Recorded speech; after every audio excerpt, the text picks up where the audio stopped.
Hey everybody, it's Mike.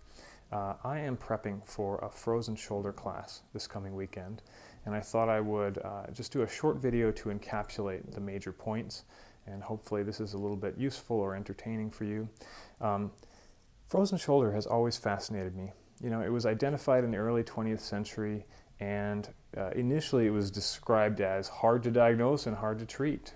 And to a large degree that's still true. We have really inadequate ways of approaching frozen shoulder when it comes to physical medicine. And I think the reason is that frozen shoulder is a self-reinforcing condition that is not locked into one body system. It doesn't fit into one category. It's not just a kinematic restriction of the shoulder.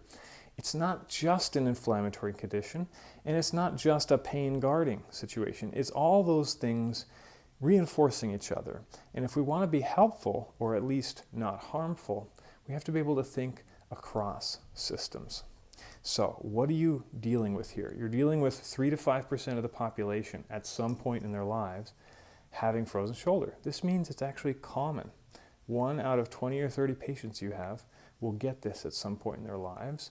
And when they do, it could afflict them for an average of 30 months. That's a long period of life to be thus afflicted. So what they need is a healthcare team aware of the major parameters, aware of how not to do harm, and how to communicate amongst the practitioners.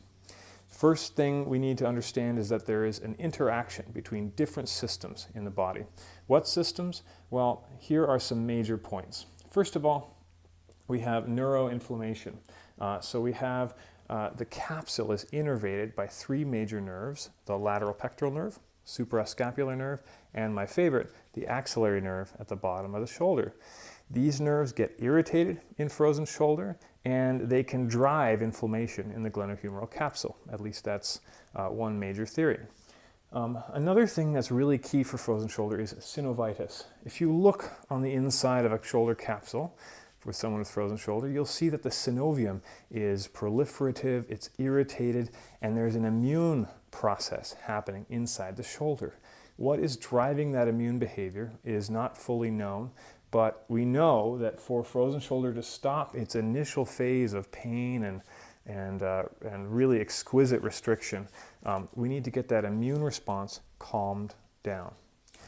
We also see the proliferation and contracture of fibroblast cells. So this is why the shoulder capsule thickens and contracts, is because fibroblasts are being signaled to multiply and to convert themselves into myofibroblasts, where they start grabbing the matrix around them and pulling themselves in.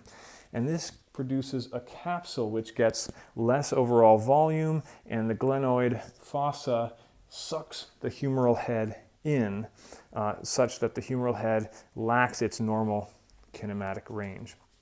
So that's the capsular contracture. And then we have a whole host of central nervous system protective behaviors: muscle guarding, pain, and to some degree some inflammatory drive to the system. If we're going to help people, we need to be able to assess where they're at in the progression of this disease. We need to reduce the inflammatory drive to the shoulder capsule, and we need to communicate effectively within the healthcare team. So I think that body workers and manual therapists have a lot to offer folks with frozen shoulder, but we need to be on the same page with the rest of the healthcare team, and we need to stop thinking of this in terms of just a mechanical restriction that we somehow need to mobilize. That is not going to help, is my opinion. If you can join me on Saturday, you're most welcome to come, and if not, I hope this video was helpful. It was a quick drawing, but there you go. Have a great day. Bye.